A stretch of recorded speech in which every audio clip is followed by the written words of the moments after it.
This will be the discussion for Lab 7-8, Osmosis and Diffusion. We will discuss each experiment.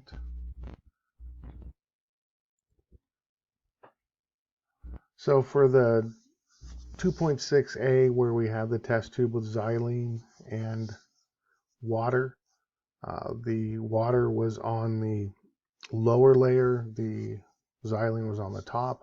Xylene is nonpolar, water is polar. We tested which layer was which by putting in a salt. The salt, potassium permanganate, KMnO4, dissociates when you put it into water and it turns it purple. When we put salt into the solution, it dissolved in the water and turned it purple. It did not do anything to the xylene. And that's a good example of like things dissolve in like things. So the polar salt dissolved in the polar water. The polar salt did not dissolve in the non-polar xylene. To show that we can do something with xylene, though, we added vegetable oil. And what happened with vegetable oil is it dissolved in the xylene layer and did nothing to the water. Vegetable oil is a non-polar solution, and it dissolved in the non-polar xylene and had nothing to do with the polar water. So another good example of like dissolves in like. When we shook the solution up, we got it completely mixed, and then almost immediately it settled out, and very quickly it went back to the xylene on top with the dissolved lipid of vegetable oil, and then the salt water on the bottom, which again you can tell it's salt water because it's purple. So to get them to evenly mix, we added soap. Soap is an amphipathic molecule where it has polar and non-polar ends. As I demonstrated in the last video, that what happens with that is it ties the polar and non-polar things together and sort of holds them all together in one big thing. And that's called emulsification. So that process is called emulsification. And again, here's an example of oil at the top, water at the bottom, put soap in it, mix it, and it now emulsifies. For the osmosis and tonicity experiment looking at the bags of sucrose, remember we made dialysis tubing bags. This one shows it as being tied. We also said you could use clips. And we had 5 of these. Each, we call these bags, right? So each container had some part of sugar in it. The sugar is impermeable. It's physically too large to pass through the pores within the tubing. But water, the little red molecules, can freely pass. The blue molecules cannot. That's the sucrose. So we had 5 of these, which had 0, 10, 20, 30, and 0% sucrose, table sugar. We had 5 beakers that had all distilled water or deionized water, but the last one had 30% sucrose. So we can see what we have here. Once we set these up, we pre-wet the bags by soaking them for a minute and then weighed them. Our initial weight was T0. T stands for time. 0 is 0 minutes. So what happens with the osmosis is water's going to move to the area that has the highest osmotic pressure. And osmotic pressure is solely due to the number of dissolved particles. And so obviously a 10% sucrose solution has half as many dissolved particles as a 20% sucrose solution. So as we look at the bag here, right, we have 5 bags. Let's pay attention to the first 4. We go up 10 sugar units, percentage units, I guess you could say, in the water beakers. And so we go from no dissolved particles to a certain amount to twice that to 3 times that. And so each time the water is in the beaker, so there is a higher osmotic pressure inside each tubing, and that pulls water across. Okay? And really, it's basically the osmoticity, tonicity problems that we did in lecture, but it's really actually even easier. So let me show you. So if you remember those problems we did in the osmoticity, tonicity things, you were supposed to do 5 steps, and the first step was to put them into the same units. We have the same units here of sugar units, and we have the same units here as sugar units. Okay, it's just that, and I'll go ahead and draw them in poorly probably, but each one of these that is just water has 0% sugar, so I'm just going to put zeros here. So each one of those has 0% sugar. So we're in sugar units for all of them. We don't need to transfer everything, so we're good. Second step was figure out osmoticity. We don't care about osmoticity in this lab, so we can skip that. Third thing was to move urea. And urea moved because it was permeable in the cell membrane. Well, we're using sucrose, and the dialysis tubing that we're using is physically not large enough for sucrose to move through, so we don't have to worry about that. We don't have to move anything. Fourth thing is draw an arrow to determine the water movement, and you draw an arrow from the lowest to the highest number. So now what I'm going to do is I'm just going to draw those arrows in. I'll use red. So I've got 0% sugar and 0% sugar, so I'm going to have a double-headed arrow. Okay. For this one, I have 0% sugar, and in this side, I have 10% sugar, so I'm going to draw an arrow to the biggest number, and water is going to go that way. 20% from 0, water is going to go that way. 30%, water is going to go that way. For the last bag, I have the same difference, but this time the 30% is outside. So again, 0, 30, I draw an arrow to the biggest number, and water leaves. Okay. So now I'm going to do over here in this column is I'm going to change my color and say, okay, so what happens to the weight of the bag? So I'm just going to use this blue. So if there's no net movement of water, what should happen to the net change of weight in the bag? It should be 0, right? There should be no change in the bag weight. What about here with 10% sugar in the bag? Since water is going to go from the beaker into the bag, what should happen to the bag over time? Yeah, it should gain weight. So I'm going to put a plus here to say, oh, we expect that bag to gain a little bit of weight. What about the 20% sucrose? Well, water's going to go the same way, but this is an example of Fick's law of diffusion. Fick's law tells us if we have a bigger concentration gradient, the water's going to move faster. So as water moves into the bag is going to get even heavier. So to indicate that, yeah, water's going to do, it's going to get heavier, but because the concentration gradient's much higher, twice, right?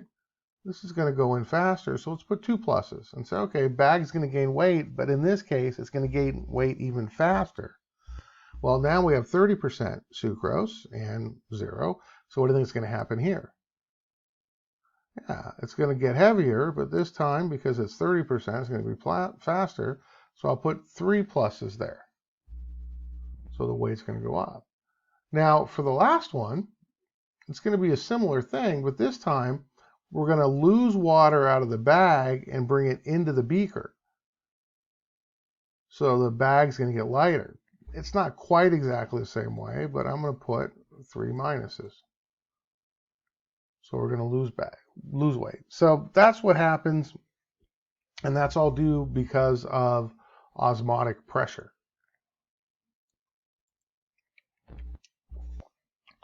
So one of the things that we can also calculate is something called the percent change. Okay? So percent change for us is written shorthanded as a percent sign and then a little triangle. That little triangle is the Greek symbol delta, and oftentimes in science that little delta means change in. And percent change is a fairly easy statistical method that you can use to figure out how much something changed roughly. It's got some issues with it, but it's an easy calculation. All you do is you take the final value, subtract the initial value from that, divide by the initial value, and then you multiply by 100 to get the percent part. Okay, so pretty simple. So here is an example of the changes in bag weight over 60 minutes. So let's kind of take a look at them and see if they match or come close to what we predicted in the few slides ago. All right, so let's take a look at what's going on here. So at T0, bag 1, right, which is 0 water, right, and 0 water, starts at 18.2, goes up to 18.3. So it's got small changes, right, but pretty much the same. So when we put that into the percent change calculation, right, it's final minus initial divided by initial. So 18.3 minus 18.2 gives me 0.1 divided by 18.3. All right, so it's a pretty small number. Times 100 would give me my percent change is 0.06. So we'd expect this to be a small or change or very little change or the same. It's hard to expect exactly the same, and it really couldn't change any less, right, unless it didn't change at all.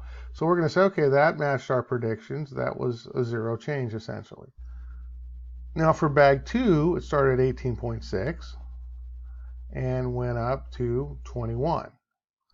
So we would just go 21 minus 18.6 is 2.4. 2.4 divided by 21 times 100 would be 12.9%. So our percent change, right? It did go higher, right? So our water movement, again, going up here. No net movement of water. Water going into the bag, water going into the bag, water going into the bag, water coming out of the bag. So we expect the bag 2 with the 10% sucrose to increase. We see here at 12.9 it did.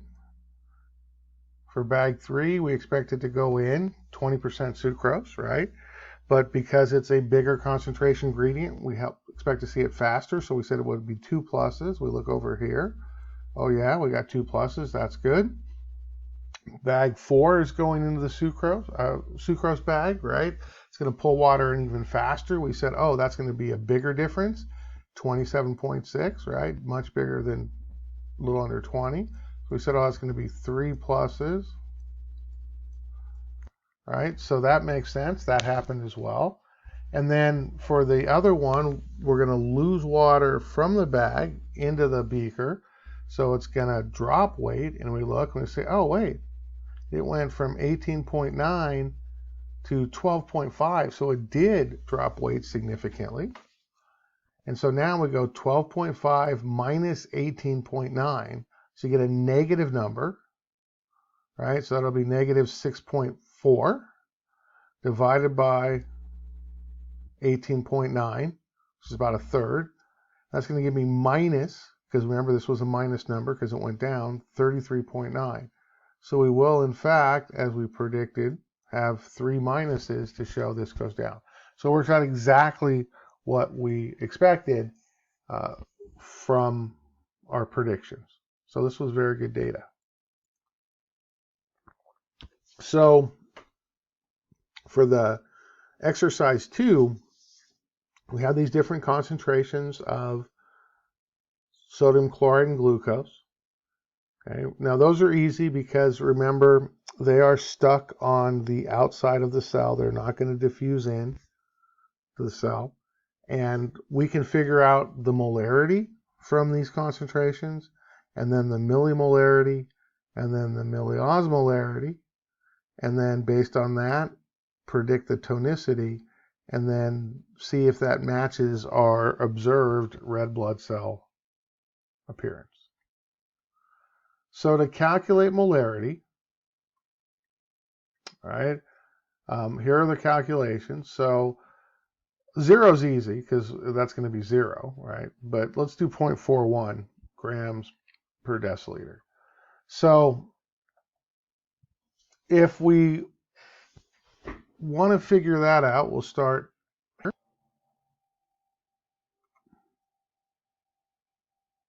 I fear I stopped the video to bring up the pen and forgot to start it again. So we'll go back, and don't worry about the stuff I had. We'll do it again and recreate it. So what we're going to do is we're going to calculate molarity, millimolarity, and milliosmolarity. Here's the general formula here, right? So this one's the general formula right here. Calculate molarity.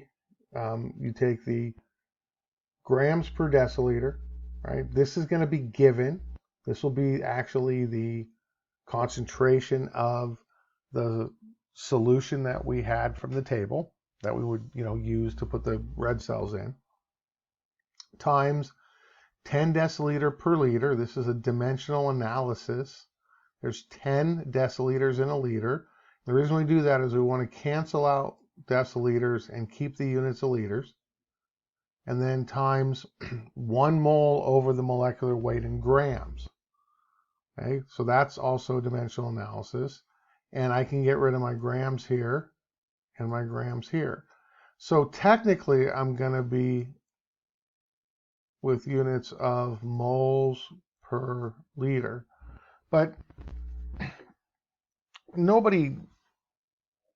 usually people don't use the liter number, the liter unit. It's understood, but we don't do that. Matter of fact, all of these, millimoles per liter, milliosmoles per liter, but it's understood nobody does that. So to figure out the NaCl molarity, we just take the first NaCl concentration we had, and 0 would be 0 times whatever is going to be 0, so that's going to be 0. For glucose would be 0 as well.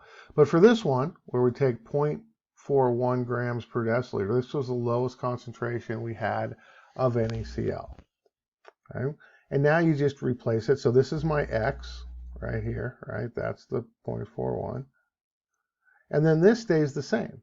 So 10 deciliters per liter times 1 mole divided by 58.5 grams. So there's my molecular weight. You can look that up on a table. Sodium is 23 almost, and chloride is 35.5. So you add them together because the formula is NaCl. You get 58.5. So we get 0.41 times 10 divided by 58.5, and that gives 0.07 moles. Now, all we have to do for glucose is replace the 0.41, right, with the number for glucose. That was the first concentration, 1.26 from the table. But it's still grams per deciliter, so we can cancel the grams. We can cancel the deciliters. We're left with moles per liter. This time we use 180 because that's the molecular weight of glucose. And we get the exact same 0.07 moles. Again, this should be per liter if you want to be really technically correct. So now we can use these to calculate milliosmolarity.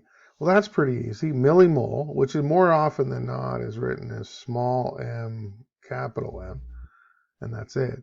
So millimole equals the x moles, that's this, the number we got, right, times 1,000 millimoles per mole.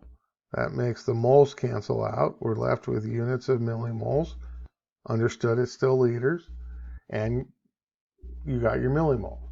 So 0.07, right, that's our x, times 1,000.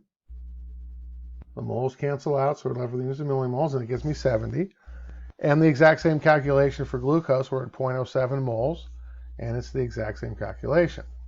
Once we have millimoles, we can use that and calculate milliosmolarity. So to do that, we just take the millimoles and then multiply by the number of dissociable particles. So this is where that table comes in handy. NaCl has 2, glucose has 1. Remember, you're only responsible for 5 substances on an exam, lecture, or lab for these type of problems. So we did NaCl is 2, glucose is 1. You're also responsible for potassium chloride, that's 2. Calcium chloride, its chemical formula is CaCl2, so that's 3. So calcium chloride has 3 dissociable particles, and urea has 1. So glucose and urea 1, potassium chloride, sodium chloride 2, and calcium chloride is 3. So once we know the dissociable particles, we know the millimoles, we just do the math. The milliosmoles for NaCl equals 70. That came from here. Let me change this. So this 70, right, comes to this 70 times 2. Why? Because sodium chloride has 2 dissociable particles. That gives me 140 milliosmoles. Now it's a little different for glucose because glucose also had 70 millimoles. So we move that over here to 70. But now, because glucose doesn't dissociate, it dissolves but stays itself, we have 1 particle. 70 times 1 is 70 milliosmoles. So the first solution for the NaCl was 140 milliosmoles, and the first solution for glucose was 70 milliosmoles.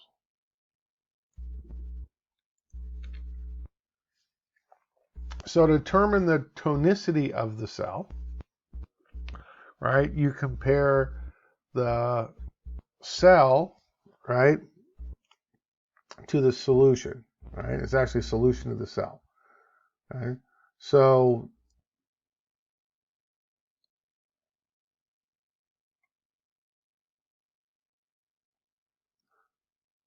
okay, so let's move on.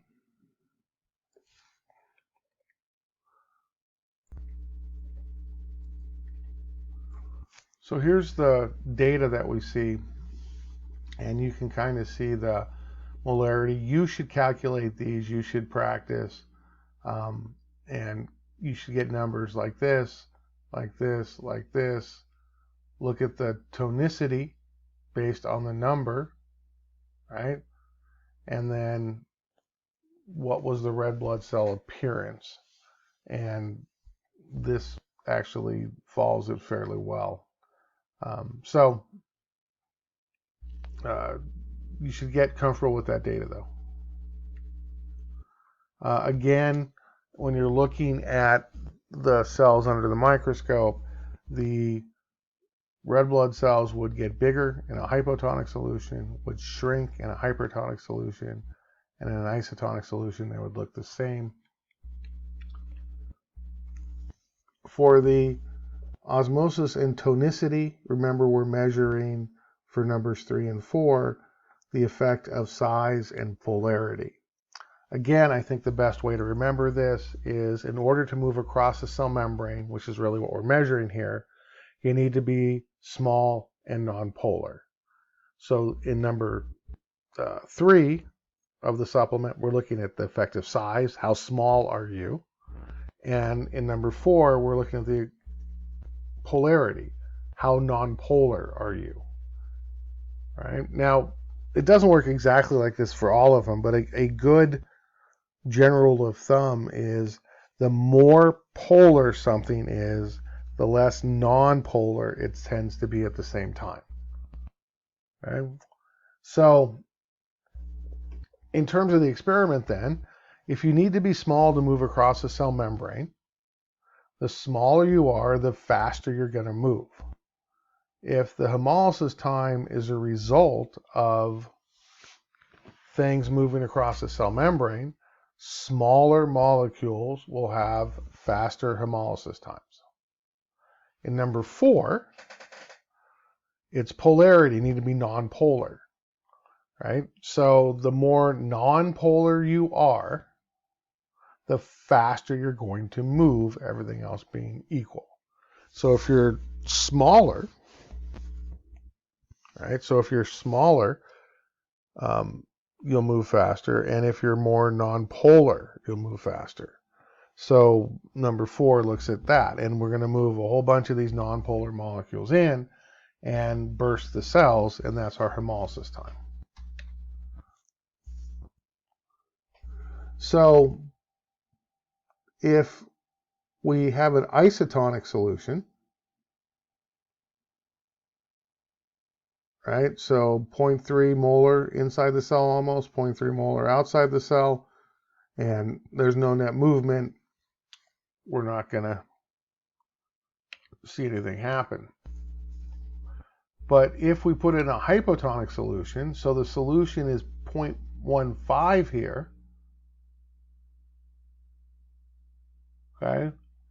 Solution is 0.15 because ethanol moves to the cell membrane, right? So half of the ethanol moves in, half stays out. Now, since we moved enough ethanol in, it blows up, okay? So we started with 0.3, 0.3. But because ethanol is soluble in the cell membrane, half of it diffuses in, half stays out. So we readjust the numbers over here, and we see that the cell got larger and eventually burst. Cells swell or lyse, if the swelling is severe enough, in a hypotonic solution. Okay? So here's our data that we looked at in terms of what each test tube had. So this is actually kind of a nice little graph. It's not really using red blood cells, to be honest. I think it's a different chemical.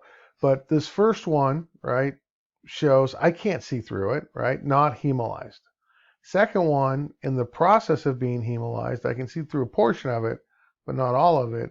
And then the last one, look how clear it is, right? Not hemolyzed here, partly hemolyzed here, completely, go backwards, completely hemolyzed in this one.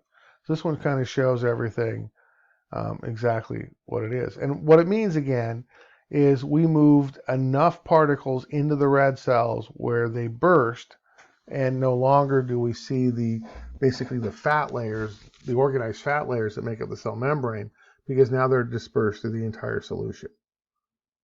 Okay? So our predictions would be, looking at the data. So here's the data that we see, and we say, oh, look, it's not exactly what we thought, but it's pretty close.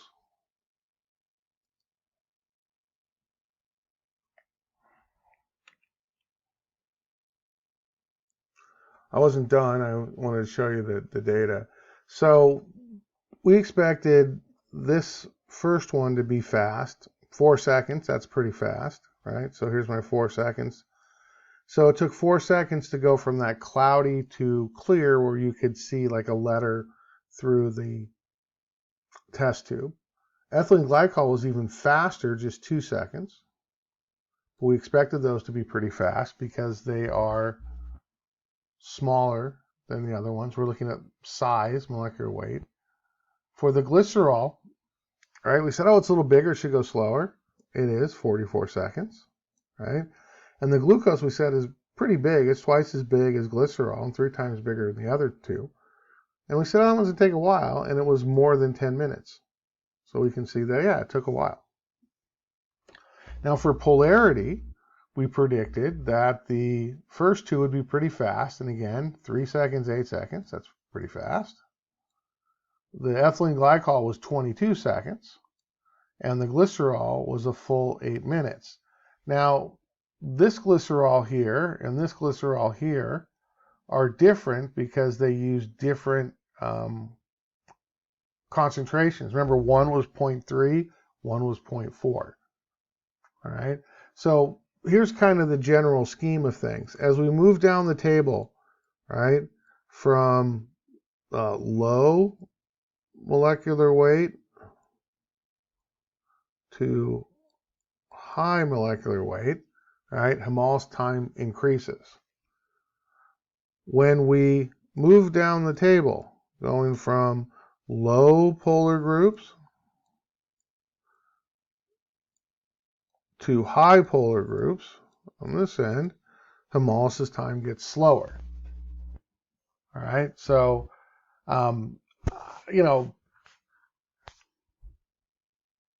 I think that you could probably understand that the fastest hemolysis time would be a small nonpolar molecule, and the slowest and probably virtually impossible hemolysis time, because it would never happen, would be a large polar molecule. Okay, so that wraps up the discussion for this lab, and we'll see you later.